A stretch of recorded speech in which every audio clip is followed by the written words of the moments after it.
दोस्तों आज हम बात करने वाले हैं मार्वल के दो उन सुपर हीरोज की जिनकी जंग बहुत पुरानी है। तो गॉड ऑफ थंडर यानी थॉर और ग्रीन मॉन्स्टर यानी हल्क, ये दोनों पावरफुल हैं, लेकिन मजा तभी आता है जब इन दोनों सुपर हीरोज के बीच फाइट हो रही हो। तो आज के इस वीडियो में हम हल्क वर्सेस थॉर का मूवीज वर्जन में कंपैरिजन करने वाले हैं, जहाँ पे हम बात करेंगे मूवीज में दिखाई गई इन दोनों आइकॉनिक कैरेक्टर्स की नॉर्मल फॉर्म्स की, तो वहीं पे हम बात करेंगे मूवीज में दिखाई गई इन दोनों कैरेक्टर्स की मोस्ट पावरफुल फॉर्म की। इसके ऊपर हम यहाँ पे एंड गेम वाला हल्क और एंड गेम वाले थॉर का भी ब्रेक डाउन करेंगे, यानी फैट थॉर और प्रोफेसर हल्क। तो कैप्टन की शील्ड को थ्रो करके चैनल को सब्सक्राइब कर लो ताकि आप सुपर हीरो स्टूडियोज का एक सुपर मेंबर बन पाओ।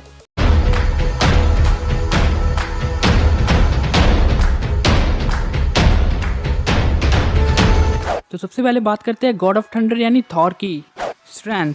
तो भले ही थॉर एस्गार्डियन है, लेकिन बाकी एस्गार्डियन के मुकाबले में थॉर की स्ट्रेंथ बहुत ज्यादा है। तो थॉर ने अपने म्योनिर के साथ मिलकर रेनबो ब्रिज, कोग, लेविथियन, सर्टर, मैलिकेथ और डिस्ट्रॉयर को हरा दिया था। इसके ऊपर एवेंजर्स एज ऑफ अल्ट्रॉन में तो थॉर की पावर और ज्यादा अनलॉक हो गई, जहाँ पे हमें पता चला कि थॉर इतना पावरफुल हो सकता है कि वो सोकोविया की पूरी सिटी को अपने म्योनिर से डिस्ट्रॉय करके रख दे। इसके ऊपर इन्फिनिटी वॉर वाले इवेंट, जहाँ पे न्यूट्रॉन स्टार्स के रिंग्स को मोड़ने के साथ साथ वकांडा बैटल में अपनी आउटराइडर्स को मारने वाली एंट्री के साथ साथ थैनोस की स्पेसशिप्स को डिस्ट्रॉय करने के साथ साथ 6 इन्फिनिटी स्टोन्स के रेडिएशन को डिफेंड करते हुए थैनोस को वाउंडेड करना, ये सब ओपी फीट्स ही बताते हैं कि थॉर की फिजिकल स्ट्रेंथ कितनी ज्यादा है। ड्यूरेबिलिटी, तो अगर बात करें गॉड ऑफ थंडर की ड्यूरेबिलिटी की, तो इसने पावर स्टोन के टच से सरवाइव किया था।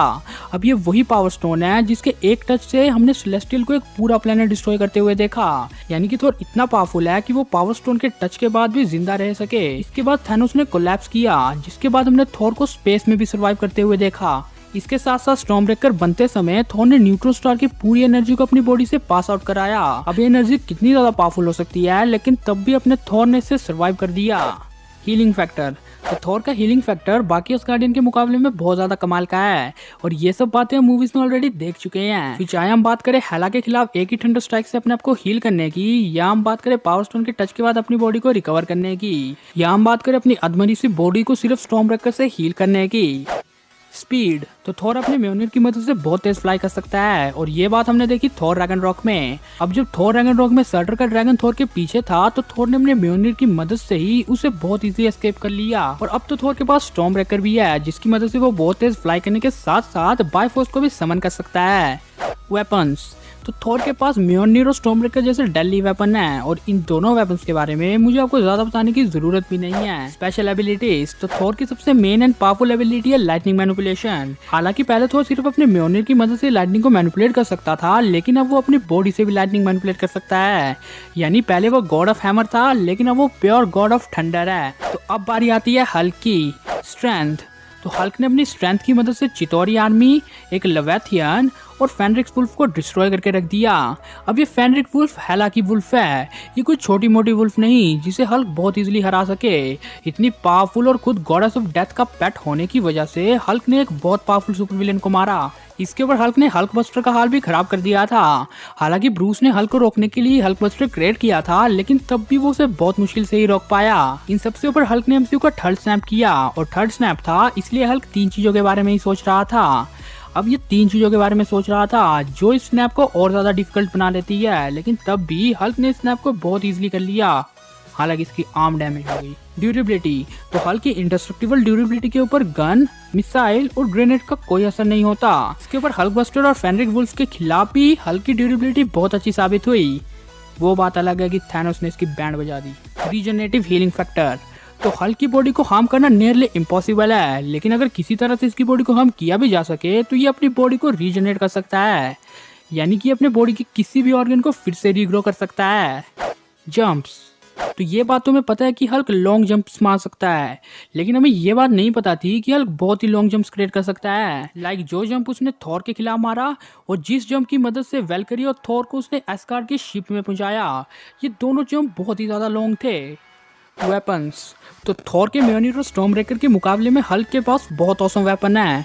हल्क पैंट्स, बहुत हो गया यार मजाक। स्पेशल अटैक, तो हल्क 2 ही चीजें जानता है, तोड़ना और फोड़ना, इसलिए उसके स्पेशल अटैक में आते हैं हल्क स्मैश और थंडर क्लैप। तो अब हम इनका कंपैरिजन शुरू करते हैं, जहाँ पे हम पहले बात करेंगे इनकी नॉर्मल फॉर्म्स की, फिर इनकी मूवीज की सबसे पावरफुल फॉर्म की, और लास्ट में हम बात करेंगे professor Hulk versus fat Thor की। इसके ऊपर मैं फिर से आपको याद दिला दूं कि ये पूरा कंपैरिजन मूवीज के ऊपर बेस्ड है, इसे कॉमिक्स से कंपेयर मत करना। तो पहले कंपेयर करते हैं नॉर्मल फॉर्म्स को। तो नॉर्मल फॉर्म्स में हम बात करेंगे इस थॉर से पहले वाले थॉर और थॉर रैग्नारोक के पहले वाले हल्क से, क्योंकि मेरे अकॉर्डिंग जो हल्क हमने थॉर रैग्नारोक में देखा था वो हल्क का सबसे ज्यादा पावरफुल रूप था। वैसे भी एमसीयू वाले हल्क को कमजोर करना जानते हैं। तो नॉर्मल फॉर्म्स में पहले कंपेयर करते हैं स्ट्रेंथ को। तो इन दोनों के पास ही कमाल की स्ट्रेंथ है, लेकिन हल्क के पास एक एडवांटेज है कि हल्क के गुस्से के साथ साथ उसकी स्ट्रेंथ भी बढ़ती है। यानी हल्क जितना ज़्यादा गुस्से में होगा तो उसकी स्ट्रेंथ ऑटोमेटिकली बढ़ जाएगी। तो क्या हल्क अपनी सिर्फ स्ट्रेंथ से थोर को बीट कर पाएगा? बिल्कुल नहीं, क्योंकि हल्क के गुस्से के साथ साथ उसकी स्ट्रेंथ तो बढ़ती है, लेकिन इससे उसका दिमाग और ज़्यादा कमज़ोर होता जाता है और वो फाइट में ध्यान ना देते हुए हर कैसे किसी को मारने लगता है। लेकिन अगर वहीं पे बात करें थॉर की, तो थॉर फाइट के बीच अपने दिमाग को बहुत अच्छे से यूज़ करना जानता है। इसके बीच थॉर ये भी जानता है कि फाइट के बीच अपनी स्ट्रेंथ को किस तरह से यूज़ किया जाए। तो अगर हल्क अपने दिमाग का यूज़ ना करते हुए पागलों की तरह थॉर को मारने आए तो थॉर उसे इजीली डॉज होके अपनी स्ट्रेंथ का सही यूज़ करके प्लस अपने ब्रेन का सही यूज़ करके हल्क को हरा सकता है। इसलिए स्ट्रेंथ पॉइंट मैं थॉर को देना चाहूँगा। ड्यूरेबिलिटी, तो थॉर भले कितना ही ड्यूरेबल हो, लेकिन हल्क की ड्यूरेबिलिटी के आगे थॉर की ड्यूरेबिलिटी नहीं टिक सकती, क्योंकि हल्क की बॉडी इंडेस्ट्रक्टिबल है, यानी उसकी बॉडी को हार्म करना नियरली इम्पॉसिबल है। एंड जो पॉइंट रिप्रेजेंट करता है मेरे नेक्स्ट पॉइंट यानी हीलिंग फैक्टर को। तो हल्क का हीलिंग फैक्टर भी थॉर से बेहतरीन है, क्योंकि उसके पास रीजनरेटिव हीलिंग फैक्टर है। For example Hela versus Thor की फाइट में हेला ने थॉर की आई को परमानेंट डैमेज कर दिया, लेकिन अगर वहीं पे हल्क होता तो हल्क अपनी आई को फिर से रीजनरेट कर सकता, और यही है हल्क का रीजनरेटिव हीलिंग फैक्टर। और इसी वजह से हल्क की ड्यूरेबिलिटी भी थॉर से ज्यादा बेहतरीन है। एक्सपीरियंस, तो जहाँ तक बात एक्सपीरियंस की आती है तो थॉर ने ये खुद कहा कि वो 1500 साल का है और इससे डबल दुश्मनों का सफाया किया है उसने, यानी उसे फाइट करने का कितना ज्यादा एक्सपीरियंस होगा। तो मेन बात आती है कि आखिरकार इस फाइट का विनर होगा कौन।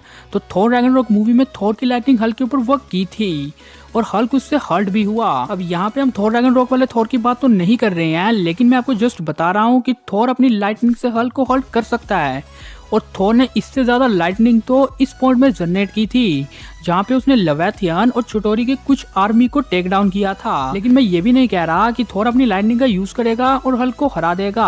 हाँ, भले ही थॉर अपनी लाइटनिंग से हल्क को बस थोड़ी देर तक रोक के रखे, लेकिन वो हरा नहीं सकता। लेकिन थॉर का ये सिंगल एडवांटेज नहीं है, थॉर के पास और भी बहुत एडवांटेज है। लाइक थॉर एक स्किल्ड वॉरियर है जिसे खुद ऑल फादर ओडिन ने ट्रेन किया। थॉर का एक्सपीरियंस भी ज्यादा है, इसके ऊपर थॉर को फाइट करने का सही तरीका भी पता है। जहाँ पे हल्क के गुस्से बढ़ने के साथ साथ हल्क पागलों की तरफ फाइट करता है, वहीं पे थॉर सोचे समझे फाइट करता है। और इन सब पॉइंट को अगर हम ध्यान में रखें तो मेरे अकॉर्डिंग नॉर्मल वर्सेस में थॉर ज्यादा पावरफुल है। हाँ, ये फाइट लॉन्ग हो सकती है, लेकिन मेरे अकॉर्डिंग इस फाइट का विनर गॉड ऑफ थंडर होगा।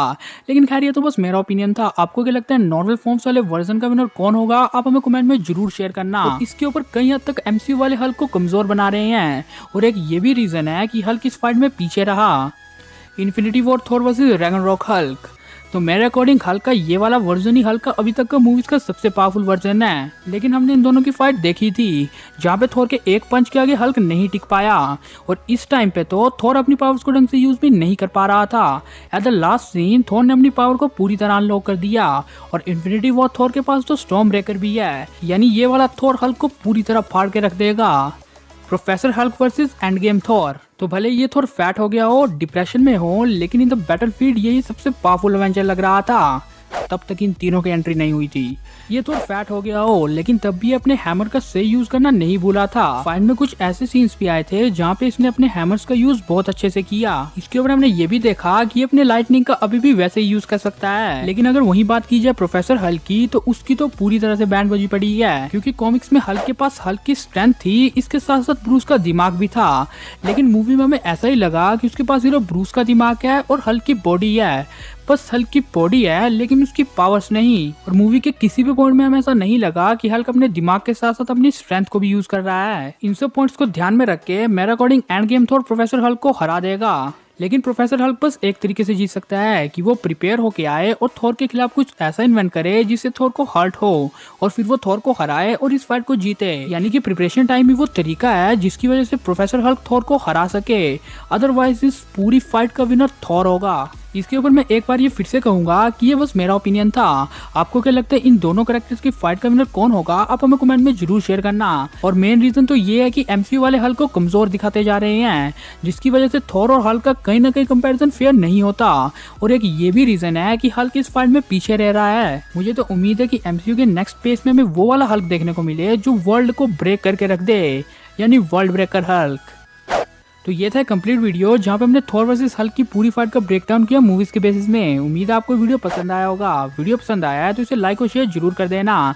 चैनल को सब्सक्राइब करके बगल वाले बेल आइकन को जरूर ऑन कर देना। And never forget, it's your super studios and you all are superheroes 10, so S S 10 assemble.